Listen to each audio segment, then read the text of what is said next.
C-O-U-C-H?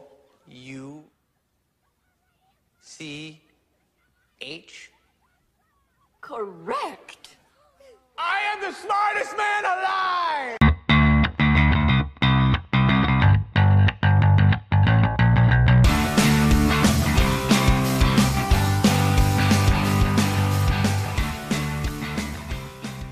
We are live right now, but when you watch this, you'll be watching into the past, but at a current rate of things. When will now be then? Soon.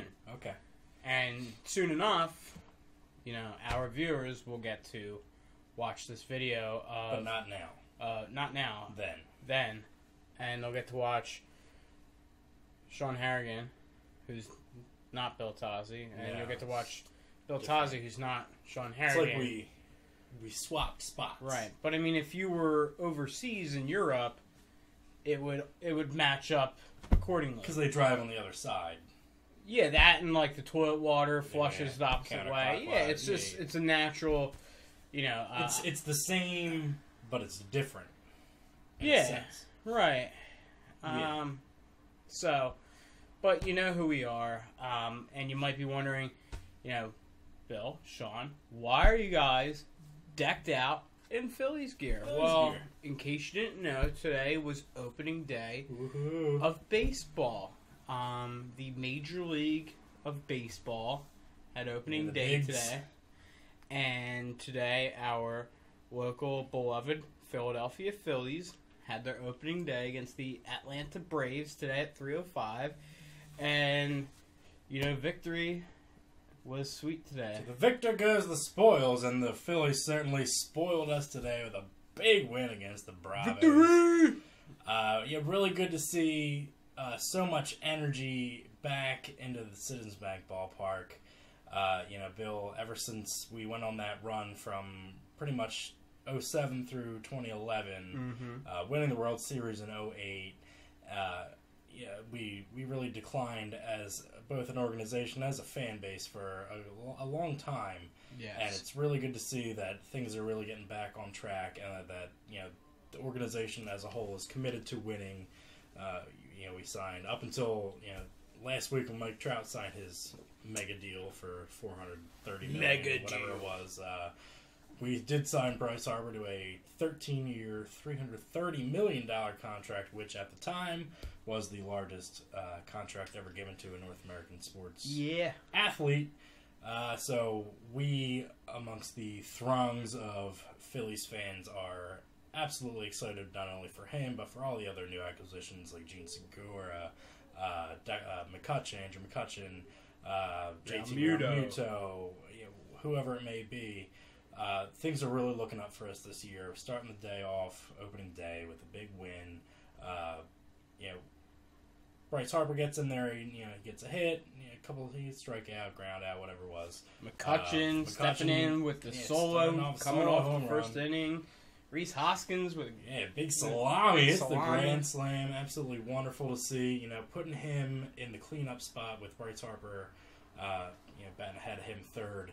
Really getting Reese the protection that is going to get him not only just to raise his overall batting average, which I believe last year was 246. Yeah, you want to see that up 265 minimum, and they 270 range. And they gave that same protection to Aaron Nola today too. Absolutely.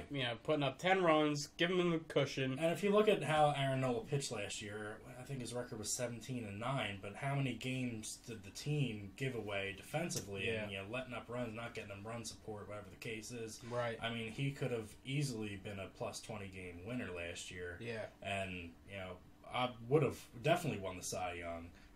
He falls short to the guy from the Mets. Yeah. But definitely a really strong outlook for this year coming up with, like we said, all the new additions. 3 All-Stars from last year brought onto the roster. First time in Major League Baseball history that something like that's ever happened. And they had Roger Dorn. I mean, even though he didn't play today, he was on the bench. Roger Dorn was on the bench. Henry Rowengartner, I believe they just signed. Rowengartner signed. He's got a little bit of an arm issue right now, but once he gets the case puts off, up incredible numbers. Swirls are that the Phils might be luring Chet Steadman away Really? from Chi-Town. Really? That Really? would be unprecedented. Yeah. I can see a deep pennant run if they add somebody with the talents Philly of is a Chet major Steadman. market. It really is. I attraction. mean, it's going to And attract. It's going to attract the big boppers, and it's going to attract the the ace pitchers. I mean, because if the Birds can get Brian Piccolo, I mean, the season next year. You never know.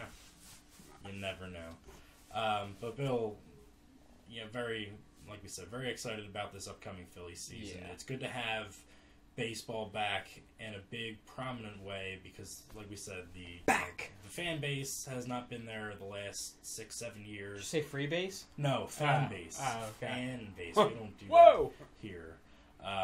But, it's always great going down to the ballpark on a Saturday afternoon and taking in the sights, the sun, the smells, the food, and the ball game. So, with a good team in front of you, it's giving us extra incentive to actually want to go down and sit in the seats again. So, big win all around. Philly sports is really trending up in a big way.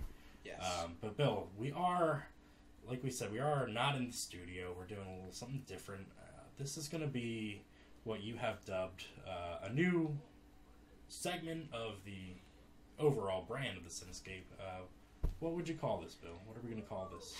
Guys on the couch. Guys on the couch. You can see we are here on the Cinescape casting couch. Yeah. So this show is going to be a little bit different. This is not the Cinescape podcast proper. This is just going to be myself, Bill Tozzi.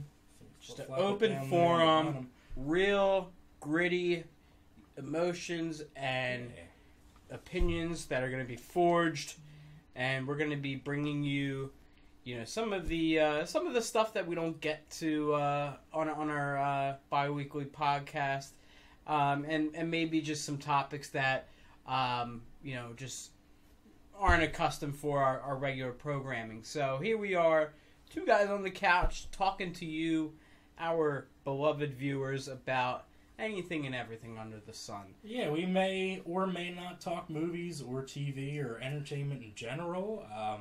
This is going to be just more of a general podcast. Yeah, because I may or may not have just dropped acid, 30 minutes ago, may or may not want to talk to you about the, existential beliefs that I have about the afterlife, and we might want to dive into that. Bill, it's actually funny that you bring up the afterlife. As you know, I'm somebody that is a believer in the supernatural aspects. Yes. Ghosts and hauntings and things like that. I've had many experiences in the past, and I believe I had something going on the other night. What, like a ghost? I'm not ready to... something. I've never seen anything. Spook, a specter, phantasm. It's a poltergeist type. Yeah, non-violent so far. I mean, we've been there for 4 or 5 years. Was it inside the house? Yeah. So the gist of it is, so as you know, I have a baby at home. He's 6 months now. Where'd you get the baby? My wife's vagina. Ah. Yeah, he came right out of there. Congrats. Yeah, thanks. Yeah. So he's still sleeping in our room with us in his bassinet. Bayonet? Bassinet. Ah. No. So he wakes up in the middle of the night the other night, and I wake up and make him a bottle, and I'm feeding him, sitting in bottle bed. of booze? No, just a bottle of milk. Ah, that makes sense. So I'm sitting in bed holding him, and I hear behind me a little bit of a rustling. Mm-hmm. And then I have an end table, a little night table next to my bed, and it sounded like a tapping or something like moved on the table. Yeah. And I also just had a feeling like there was something there. Like, you can tell if you're in a room that you didn't see anybody. Something. But then you feel their presence and you turn around and somebody's there. This is in the bedroom? Yeah, in the middle of the night. Pitch black. So... my first thought immediately was maybe we have 2 cats. So maybe one of them, got in there somehow and was just moving around. Because it sounded, like I said, there was a tapping kind of a noise, and then there was like a... Tap, like a little bit of movement. But I also heard like a little bit of like a semi-snort / breathing noise, which triggered my thought that there was a living creature, most likely one of our pets. Yeah. There was nothing there. Upon examination, after I got the baby back to bed, but after I put the baby back down and got into bed, my TV is on my dresser on the other side of the room, and if you walk through, the floor will creak a little bit, and maybe the TV moves, it creaks, makes a little noise. So as I'm getting settled back into bed, I hear the TV like move and creak like somebody just walked on the floor next to it. Yeah. So I hear a noise behind me, like a breathing kind of noise, and I'm tapping, and then I hear the TV moving like somebody just walked past it. Definitely a little bit uneasy because I've had other experiences, not only in my current house, but in my college house while I attended college as well. So, I mean, I know how I felt at those times, and it was on par with how I felt at those other times that I have had experiences. So it was a little unnerving, especially in the middle of the night. When you felt the presence, did you feel any like changes in temperature, like cold or extreme cold or anything like that? No, it was more like a tingling kind of feel, like the hair's kind of standing up on the back of your neck kind of thing. What about the pubes on your balls? The pubes on the balls specifically, I would say they probably grew an inch. Supernatural. Yeah, they were a mess to clean up. Remember in Ghostbusters when Dan Aykroyd's Ray Stantz got a blowjob from the ghost? Yeah, it's not something you picked up on when you were a kid. How old were you before you realized what actually took place in that scene? Like last year. Or maybe, like, seriously, within the last 5 years, I would say. Yeah.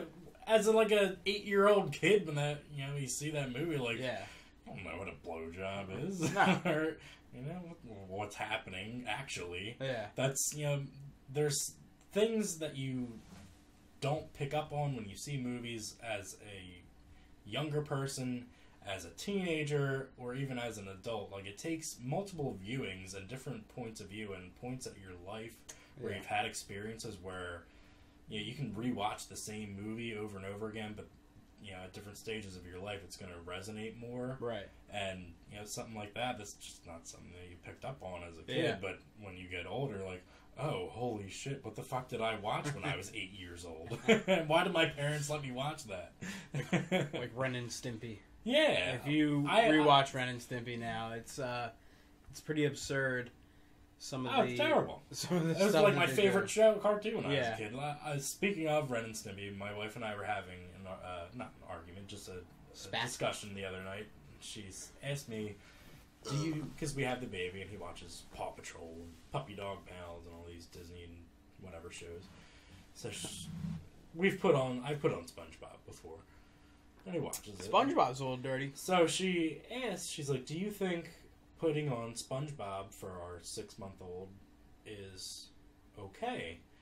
And knowing that I have put it on for him before, just because there's nothing else on, I said, "No, actually, I don't." And she's like, "Why not?" I'm like, "Well, if you look at it, it's very reminiscent of Ren and Stimpy in terms of the gross out kind of humor and gags that they have." And she's like, "What do you mean?" I'm like, there are scenes where like brains are popping out of people's heads, and there are like eyeballs are popping some out, real off the wall like, the same shit. kind of animation style that Ren and Stimpy did with the same kinds of things.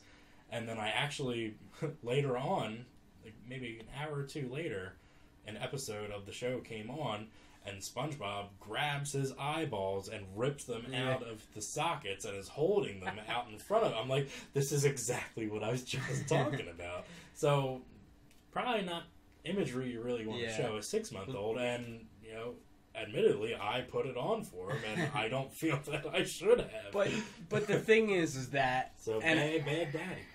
Oh, no. What the hell? Iron Man just... Oh, my God. See, the ghost is here. He's setting off toys and shit. I'm haunted.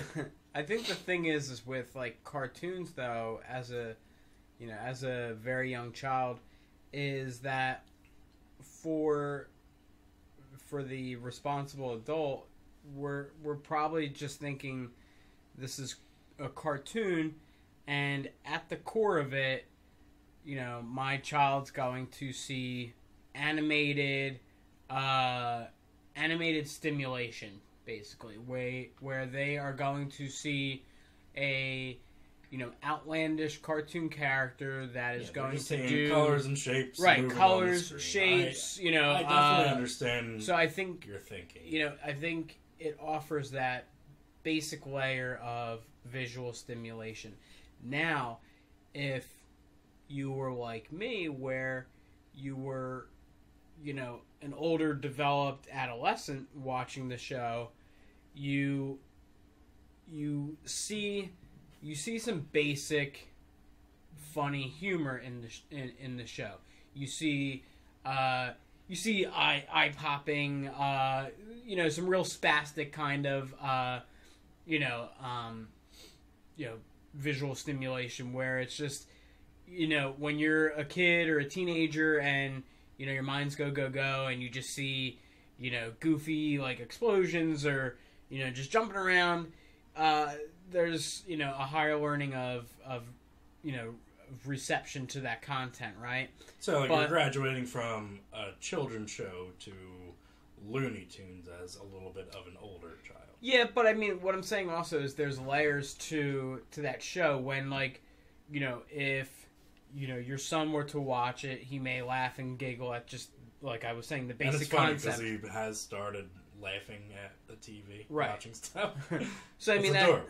Yeah, so I mean, you know, your son watching it for the basics of what it is just a fucking yellow sponge that's just bouncing off the walls, basically, and the colors and the visuals. That's what a child of that age is going to interpret and receive. Then, as you get older, though, you know, what you take away from it is appropriate for the age, you know, within that you're watching it. Because if you watch it now, at our present age, the humor, you know, definitely inappropriate, but that's only because by now we've heard and seen everything, so it doesn't necessarily shock us anymore. But what it does shock us is that how they managed to, you know, pull the covers over your eyes, you know, as a kid, and make these, you know, subversive, you know, interactions, and it's go under the radar. That exact point is really the genius of absolutely that show or any show like it, because or any animated movie that comes out, you know, big budget, like a Toy Story or, you know, any Pixar movie, anything like that, because yes, those types of movies are made for kids, but they're also made in a way that the parents and adults that are taking the kids to see the movie are also going to enjoy it. It's a reward for them too.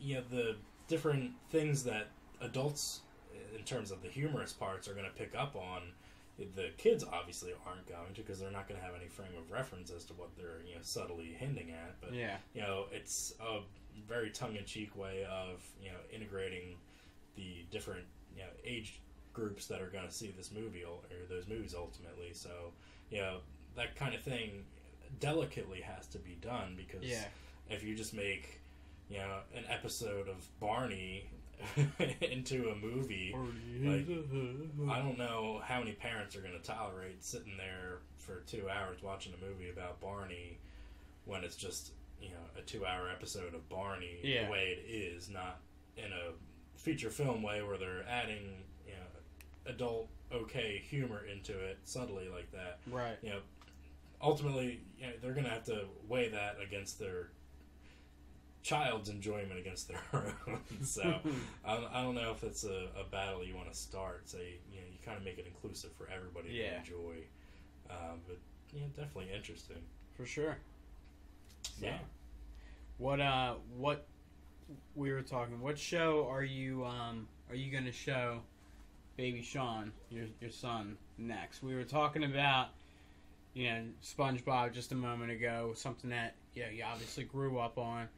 We talked about how you should just raise your son on old content that was cool when we were growing up. Because Yeah. I feel like when we grew up, like, there was kid shows, but, like, I always remember growing up with, like, actual adult shows. You know, like, I watched A-Team when I was, like, fucking 8 years old. Watching Knight Rider. See, Airwolf. I was a giant cartoon fan. Yeah. As Oh, well, I mean, watched that's- Transformers and Ninja Turtles and. I mean, that's stuff, like but- all I would, at nighttime when you're sitting in the living room with your parents, watching sitcoms Yeah. and stuff, whatever it was. But I mean, when I was either, I had control of a TV remote, I was always watching, especially Saturday morning cartoons. Yeah. But even like harkening back to like children's programming or like educational type programming, obviously there was your Sesame Streets and your Mr. Rogers and stuff like that we Right. watched. And another big one that I loved when I was a kid was Captain Noah and his Magic Ark. That was a very big one. That It wasn't a sounds cartoon; it was a live action show. Yeah. But I think initially I had the feeling and the thought process that our generation of shows for children's programming were a lot more geared towards that. Yeah. Instead of being a SpongeBob show where it's just the gross out humor. Yeah. Obviously, we had that, but I kind of, and most people do. The stuff that we grew up on is better than what's happening now. Right. But now, actually watching some of these shows, with the baby, it's kind of refreshing to know that my thoughts weren't really founded just because I didn't really, have a foot in the pond of that world because before the baby was born, I'm not watching Disney Junior or whatever it is. Baby Shark. Absolutely. Baby Shark. But there are a lot of really great shows out there for kids and any developmental age that's really going to help to teach them numbers, teach them colors and shapes. So it's very heartwarming as a new parent, and the baby, he loves watching TV, especially like I said, Puppy Dog Pals and Paw Patrol and So Mickey Mouse Clubhouse. let me ask you this then: when you're ready to teach your son about bad people in the world, unsavory people in the world, what movie are you gonna show him to I got it. to say, son, when you walk out these doors, there's some not so nice people out there. These are those people to stay away from. I think it's a very easy answer, and I'm going to go with Home Alone. I think a great age to watch that movie is probably 7. Yeah. I'd say 7 is a perfect age. Ouch. I really feel my movie experiences really started happening that I can really recall Yeah. where I started enjoying watching When did you movies, start building like 6, booby 7, traps 8. for around the house? Well, it started when I got Mousetrap, the board game, and then I was putting You were hooked. throw pillows on the steps Yeah. in the middle of the night, watching people slide down, putting plastic wrap over the toilet seat, Yeah. letting them pee on it, and it goes all over. I never did those things, but But a guy knew, him and her. oh, you know what, Bill? We did our most recent podcast last weekend, and after I got done editing the show and rewatching it, we got to a certain scene where I believe you started vaping. Started vaping, and we were talking about, I believe, Kevin Tsuchihara, who was relieved of his duties over at Warner Brothers. And as you were going to say his name, you began coughing a little bit. And just rewatching the scene, I actually have the scene saved on my phone. Yeah. It was absolutely hysterical as you're just gasping for breath and coughing your head off. She had multiple surgeries for brain aneurysms, Bill. Though Clark suffered tremendous pain, memory loss, and years of recovery, she claims to have healed beyond her most unreasonable hopes and touts at being 100%. Well, oh, you all right there, Hank? Yeah, I was preparing to say this name, Kevin Tsuchihara. Suchihara. We were watching the Iron Show. Peking. Who's on? I think at one point I said, like, or maybe I texted it to you as, like, the heading of a text, like, and this is why you shouldn't vape, kids. I think what we need to start doing is cutting out individual scenes like that during live shows. Yeah. And putting them as small little segments. Oh, like yeah, that absolutely. For a little marketing or permanent purposes. Well, that's like, Like, I did one, actually. When we had Steve Morrison of the Preston and Steve show, we were talking about the father on Alf. You remember that conversation? So the father on the show Alf got caught in like a crack den, like just smoking crack and like banging all these dudes. So Steve told the story about it. So what I did was get images of the actual tabloid pictures, and I made a video of us having the conversation, and I put the pictures up as Steve was talking about it. All right, question number 4 in TV trivia. What planet is Alf from? Melmac. Melmac certainly is correct. Do you know not to run your time down here, but you remember the dad on that series? They were pictures of him in a crack den with a bunch of guys. really? He was caught smoking crack. You can look for it. There are pictures of the dad from Alf, who fell on hard times, and he's sitting in a crack den smoking crack. Nice. Yeah. Dad DJ, from you're going to have Alf to find that smoking picture crack. at some There point. Am I right? Are you looking for it? Yeah. There you go. All right. Do a search. DJ, if you find that, put it up on our screen here so we can enjoy it. Bill, I'm going to throw There he it. is. Right? Smoking crack. Yeah, crack, he's kissing lighting up and dudes, everything. and- Making out with dudes. Wow. I don't know if you ever smoke crack, but you get this. You get a hankering for for Donald. It's just Oh, man. yeah. That's awesome. Or in many ways, that's how you can pay for your crack. Yeah, by absolutely. filleting a dude. And just actually seeing the pictures as Yeah. Steve is talking and describing them Oh, is absolutely hilarious. So I think we definitely need to start doing little fun videos. Well, just like the way we started the last video, we were just chatting and stuff like that. Very social, and like some of those moments, where it's just basically Cinescape has got golden nuggets. Absolutely. all throughout. Absolutely. So we got passes to Comic-Con. Yeah. Philly, Greater Philly. Yeah, the great Comic-Con. Great Philadelphia Comic-Con. I got an email a couple hours ago, actually, as I was heading over here tonight. Got I told an him email. to do that. I told him to send you an email while you're heading over there. Thanks. Yeah, we got our press passes for the Great Philadelphia Comic-Con. I Woo! forget off the top of my head when it is, but if you head over to our website, thecinescape.com, and check out Coming our up. events calendar, I think it's June. It is listed on there. It's probably June. We will be there, so if you're going to be there, let us know, and we'll come find you and say hello. Should be a good time. Hopefully we can actually score some interviews this year. We were a little disappointed last year when we went. Do you remember that one, Bill? What? When we went to Comic-Con last year? Yeah. Yeah, we didn't get any interviews. No, and We tried. I found out Commander Data from Star Trek is a dick. Yeah, he's an asshole. Sucks because I grew up watching the show. Yeah. He's a revered character throughout science fiction and Star Trek. Let the audience know how did that whole thing go down. So we walked by, what's his name?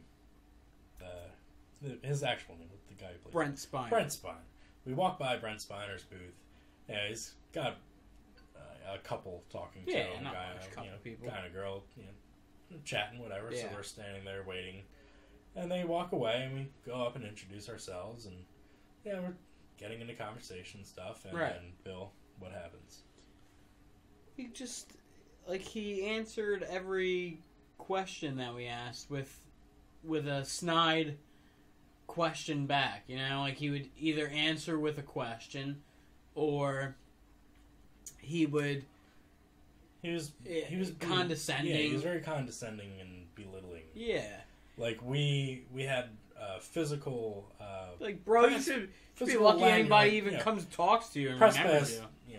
badges and lanyards that were sent to us in the mail, and he at one point What do he you looks like? at What it, do he's you like, do? Yeah, he's like, why are you press?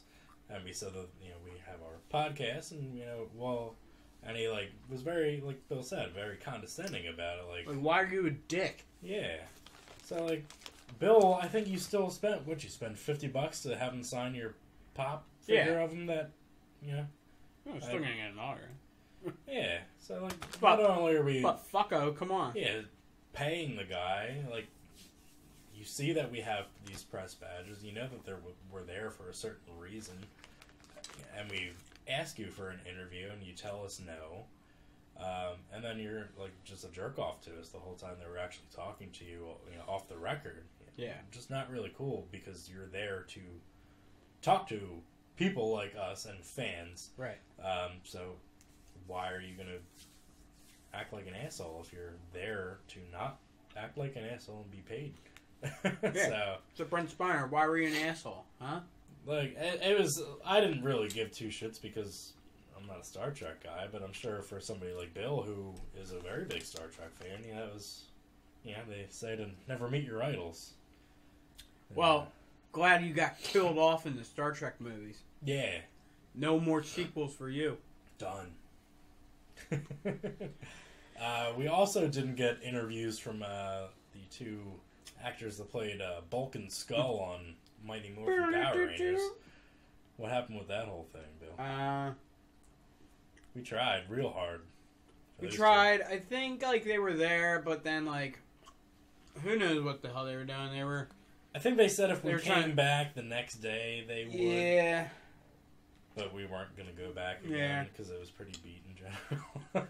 Yeah, to be honest, like maybe we were just, the atmosphere of the place. Well, I think like when it took like an hour, a little over an hour to get there, like hour 15. Yeah, about an hour. Took like an hour 15 maybe to get there. Oaks, PA. Right outside Valley Forge. So, it took a little of a ride to get there. And then, once you get there, it's all vendors. There's very little attraction to it. You have your celebrities there, but the lineup wasn't anything great. Usually, a good event gets you like, one A-list actor or like a couple strong like B actors where you're like, okay, this is pretty decent. But this had like, all C's and D minuses of actors, and so like you weren't exactly clamoring at the opportunity to go and meet some of these people. But we trekked on up there and we checked it out, and just like the atmosphere there, like when you walked in, it just there was no real buzz. No real buzz, excitement. No. I think more so than like a Wizard World. I think this one, like you said, is a little lower tier. Yeah. I think it's definitely more focused towards families to come instead of the more hardcore fans and cosplayers like you're going to see at a bigger event. You need some beer, don't you? Yeah. So, I mean, if we're able to go and actually secure an interview or two, I'm going to do my best to make that happen. There's a contact email address in the email that I got from along with our passes. We did speak to somebody last year who assured us that they were going to set us up with at least a couple people, and that fell through every time, which was a bummer. Also adding to everything that was going on. But hopefully, we're able to talk to somebody. I can't even think off the top of my head who's actually going to be in attendance as far as guests. We could look it up. Like I said, it is on our events calendar over at Cinescape.com. You can go and check that out.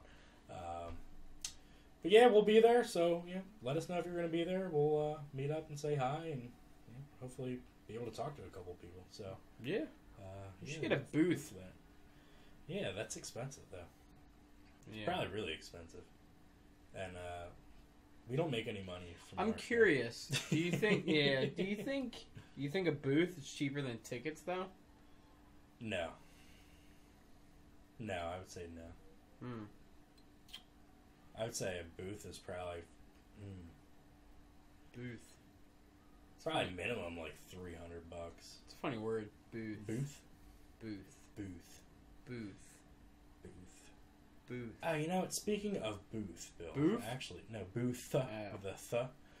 I forget the gentleman's first name now, but his last name is Booth, and he was one of the actors to play one of Motley John Crue. Wilkes. No, not John Wilkes Booth. I think it's David Booth.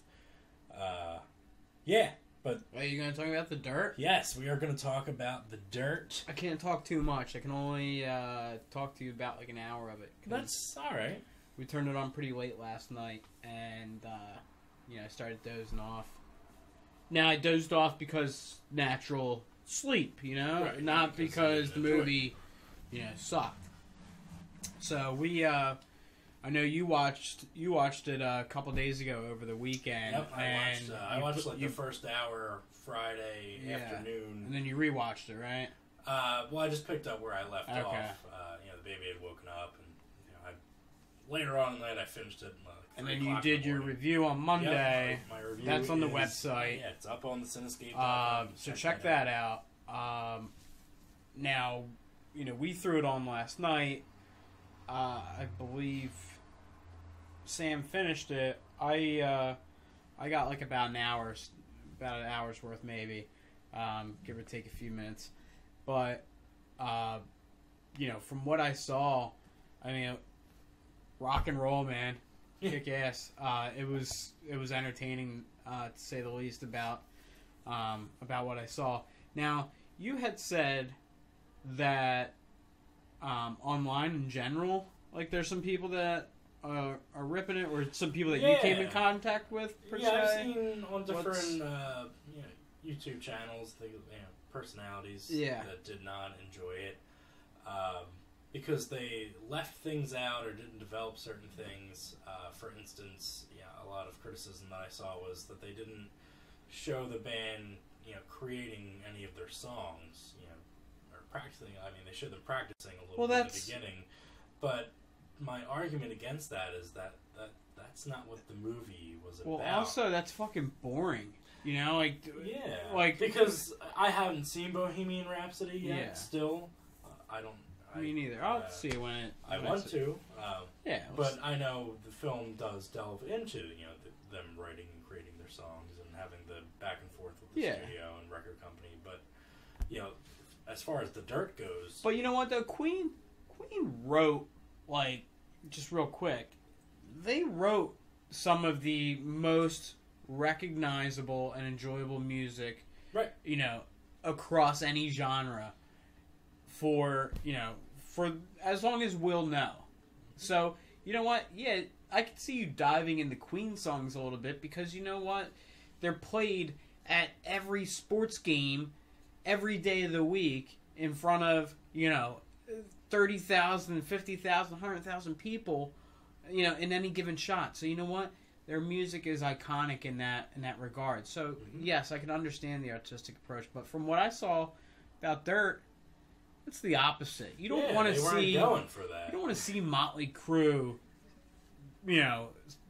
drunk off vodka, figuring out, what words to rhyme with, shout at the devil or something like that. Right. Like, nobody wants to see that. Like, and I'm sure, you'll agree, the moment you turn on this movie, you get, sex, drugs, rock and roll, you get that exuberance of, the flashy 1980s, rock, glam rock scene like this. And that's what you want. Like, that's Motley Crue in a nutshell. When you think of, the ultimate 80s band. I would think the Ultimate Warrior. He should have been this dude. But when you talk about these themes of the 80s in this regard, you want big, you want over the top, you want, you know, you want a you little. want the realism of what the you want the time realism, and the period but was. yeah, but you want to see what this fantasy is all about. Absolutely, because this was originally a book that had came out years ago, and if you're reading these events and recollections, you can only put so much into your own imagination as to what was actually going on. Right. Now, obviously, the events depicted in the film aren't 100% accurate, and they, the dialogue in the film absolutely goes along with that. Right. Different characters at different points are saying, I don't know if this is what actually happened, or, I was so fucked up, I don't know what I was doing, but, as they're narrating their own stories, and it's, it's meant to let you know that you're going to take this with a grain of salt, because not everything in the book or the movie is 100%. They, I think Nikki Sixx himself said when he was interviewed for the book originally, he was still, I think he was still on drugs at the point, and he was just making up stories 100% false that made it in there. So there are going to be things that were depicted in either the book or the movie that could just be 100% fictitious. But there are also most of the stories that are all corroborated with the entire band. Yeah. I mean, they have their own individual stories, but for the most part, it shows their struggles, both apart and as a whole. But I gotta say, for all the debauchery that the band had created and, presented to the world, why a biopic, something serious about Motley Crue, doesn't work is because they lived a life that none of us ever will. No, and you threw the word fantasy out there, and that's absolutely because it's a fantasy to spend. Is. It was a fantasy of anyone to be with them, to be like them in any regard. There's graphic scenes in the movie about graphic. The gratuitous women that they had hooked up with. Oh yes, and to think for most women during that time period that lived, it was a fantasy to be with any one of those guys, to be close to any one of those guys. There's a term for that. Yeah, there is. I won't say it, but it's called starfucker. What's it rhyme with? Clam shucker. That doesn't really rhyme. No. Well, you get the idea. But, just to wrap it up, though, it's that. It's a fantasy. To have partied the way these guys partied is a fucking fantasy. To live the life that they had, to have some of these stories that they have, to put on the shows that they have the success, the ups and downs that they had, it's a fantasy. You will never know what it really was like. So to have a movie that just encapsulates, the highs of the highs and the lows of the lows, and put it into a movie where you get to hear, their music and, see some boobs, Lots of boobs. Let's do it, man. Look, I mean, for my money, you didn't pay any money. Well, I mean, no, I didn't. Yeah. So even better. But for my money, I had so much fun watching the movie. I feel like... Tell us, when are you going to watch it again? I don't know. It might have to be soon. Soon! But I was definitely really enveloped in each of the characters' individual stories, as well as their problems as a band, and watching them struggle and reunite. And not only was it fun and entertaining and funny, but it was as equally as dark and dour and depressing and sad at the same time. When Vince Neil's daughter dies, and watching Nikki Sixx struggle with his addictions and things, just there are a lot of really heavy moments, and I feel like the cast really, as a whole, did a great job depicting each one of the characters. I think one of my favorite parts of, maybe not the actual movie itself, but I mean, it's not really a spoiler. so I'm going to say it, Bill. I know you haven't finished the movie, but during the end credits, they're as the credits are rolling, they show the band, the film reenactments of concert footage and behind the scenes footage, and like home video footage, things like that. And then right alongside of it, you're seeing the actual recorded versions of it. And the way that the film footage is shot is absolutely spot on, perfect to the way that it was actually recorded. And they just did such a good job, not only like with those individual little vignettes that they were showing, which were just fantastic, but even if you're looking at still images from scenes like that throughout the entire movie, the way that they recreated their costumes and the way that the actors moved on stage and played their instruments, that they do side by sides, and it's just absolutely spot on. They just did their homework and really dug deep into their roles, and I really appreciated that fact.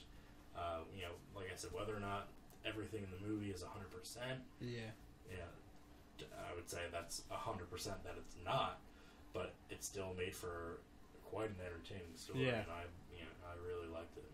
Well, I'm sure many people that are in the Motley Crue or into and you don't really even have to be a Motley ride. Crue fan. No, it's just a very captivating. Yeah, you can walk. Yeah, you can walk into this movie without knowing anyone because the movie sets it up for you. But I guarantee you, if you weren't a Motley Crue fan, in terms of their music, by the time that you're done, you're gonna want to fucking put on Kickstart My Heart. Yeah, it's gonna be a wild ride, and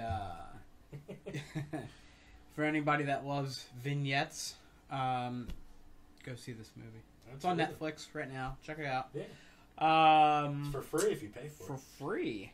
I don't think we have too much more to talk about. But I mean, we do have trivia. Want to let people know about that. We do. Cinescape trivia challenges are coming back. They're coming back April 28th, and we should be at the lab in Hatboro, and we got competitions that are going to be taking place. You know what we do with trivia. It's competitors coming in who think they know a lot of stuff about a lot of things, and they get surprised because they get rocked. We have a lot of great guests that come on, and the stakes are going to be anteed up every time. So we'll be putting some more information out there as we get closer to that. Sean already posted some trivia challenge posters the other day, so keep an eye out. We'll be posting more content about that. That day we're going to be recording 4 different matches that day. 2 teams matches, 2 singles matches, and I feel confident in actually releasing the competitors for these matches, Bill. So in a I heard Conor McGregor is going to sign up now that he's out of MMA. He might. He wants to get into the trivia business. Wants to get him in there. Trivia challenges. We have former competitors, Team Nerds with Words, Adam Nutter and Neil Wood, whose show we were recently guests on. Yeah. They're going to be taking on a brand new team by the name of Amerime Media. They're going to be taking them on a team match. Their team name should be like Nutwood. Nutwood. Or like Wood Nut. Wood Nut. Nutterwood. Nutterwood. I like it. Yeah. Wood Nutter. We'll email them about it. Okay. Yeah. We have a second team match, like I previously stated. It's going to be our friends in the Black Tribbles coming back. The Tribs. I think it's going to be. I think it's Eric Mack and I think we're going to have Jason. No, Len's out. It's going to be Eric and Jason, I believe. They're going to be stepping into Spider Tribble. Yeah, Spider Tribble and Master Tribble. E-Mac is back. They're going to be taking on Return of the Mac. A really big one. Bill, they're going to be That's taking what she said. They're going to be taking on our wives, Bill. The Black Tribbles are going to be taking. Whoa! I thought you would have presented that a little bit differently. I mean, You could just, had said the divas of Cinescape. Well, I mean, yeah, there are now being on the casting couch here, I feel like I don't know if I'm gonna look at our wives the same. I mean, well, I guess it all depends on what goes down that day. But yeah. Hopefully, no one's going down. Oh, better not be. But yeah, our wives gonna step into the ring and play the Black Triples in a team match. We have 2 singles matches as well. We have a returning competitor. No collusion. Marty Kraswanos. You saw him in the New Year's Brawl back in 2018. Or 2017, I think that was. We didn't have a second one yet. We got to get back on that at the end of the year. But yeah, Marty's stepping back in. He's going to be taking on newcomer Julian Brown of the Everything is Permitted podcast, whose show we're actually going to be on next weekend, I believe. We'll update you on that when that one comes out. And then we have a final singles match between another returning competitor, Tom Price. And who's he taking on, Bill? Tom Price? Yeah. Man, who is it? Fuck. It's me. It's you. I thought it was me. Is it you? Didn't you say you wanted to make a match for me? Or do you want me to make a match for you? I don't care. You tell me. Well, you let me know. I don't know. Well, one of us is going to be taking on Tom Price. We'll figure that out. Oh, I thought we needed 2. Nah. Singles Oh. match. All We'll right. figure it out. Yeah, well, I know I was making the questions. Oh, well, then it's for me. Yeah. Alright, so I'm taking on Yeah, Tom you're Price. taking on... I'm taking on You're Tom taking Price. on- Let me fucking tell you something, Tom Price. Tom you Price. might think you're bad, going to all these different bars, doing all these You don't know the trivia price. matches, but you don't have the price to pay, because I'm going to take you down April 28th, back in the lab. You don't know what's coming for you. I'm hungry. I'm ready to get back into the swing of things. I haven't won a match in a while, Bill, and it's really kind of irking my fuzz. Yeah. And I got to get my fuzz de-irked. So I'm coming for you, Tom. I'm taking you down. I'm going to get back on my winning ways. Yeah. Sean, you know what? This doesn't have a price tag on it either. It doesn't. No tag. Might be stolen. Like Tom Price. That's right. He's got no price. No. None. Priceless. No How can you doubt. put a price on that? You can't. No. Can't do Price check. it. Yeah. How about that? More like cleanup on aisle 5. Ha! Who? Ha! So yeah, look out for that. We're going to be releasing those matches periodically to hold you over in between main show episodes. And we're very excited to get back into the lab and bring some more Cinescape Trivia Challenge League matches to you guys. It's going to be a lot of fun. So make sure you check those out when they are released. And I guess that is going to do it for us, Bill, in the first rendition of Guys on the Couch. Yeah, we got anything else coming up other than a show? And Yeah, we'll be back on the air next weekend live. You can make sure you're checking us out on our Facebook page. We do Facebook live streaming there, as well as recording the shows and adding to our YouTube channel, which you should be subscribed to, or the podcast version. Make sure you subscribe to our podcast feed on iTunes and all the good places where podcasts can be found. Make sure you leave us a review, a rating, and subscribe. So yeah, I mean nothing else to really go over on my end. I think we got pretty much all that. So thank you guys for joining us. Yeah, absolutely. Joining the guys on the couch this week as we discussed some interesting topics. Please join us for the next time that we're here, and we will let you guys know, and you can check us out and watch us, eat Fritos and drink beer and talk about shit on the couch. Yeah, sounds good. Cool. Well, Well, Sean. for myself, Sean Harrigan, for Bill Roddy Tozzi, we will see you guys next weekend live on the Cinescape podcast. Cheers.